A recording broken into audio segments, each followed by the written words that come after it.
শুভ দুপুর বন্ধুরা, আজকে কি রান্না করলাম আপনাদের সামনে শেয়ার করছি। আজকে রান্না করেছি বিট, আলু, মটরশুঁটি আর গাজর দিয়ে ভাজা। এই ভাজাটা আমার খেতে খুব ভালো লাগে। তারপর করেছি রুই মাছের ঝোল। বাজার দিয়ে রুই মাছ নিয়ে এসেছিলাম, রুই মাছ নতুন আলু দিয়ে ঝোল করছি। ঝোলটা হচ্ছে, দেখতেই পাচ্ছেন বন্ধুরা, এখনও হয়নি, আর একটু হলেই ঝোলটা নামিয়ে দেবো। এই পাতলা ঝোলটা খেতে আমাদের বাড়ির সবাই খুব ভালোবাসে, আমারও খুব ভালো লাগে রুই মাছের পাতলা ঝোল। আর নতুন আলু দিয়ে ঝোল খেতে তো ভীষণই ভালো লাগে, আপনারা নিশ্চয়ই খান।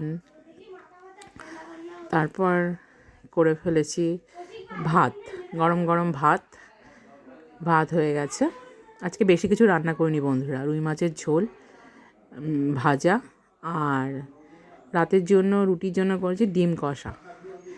এটা হচ্ছে বন্ধুরা, ডিমটায় দুটো কুসুম আছে। এরকম কারা কারা খেয়েছেন আমাকে কমেন্ট করে জানাবেন।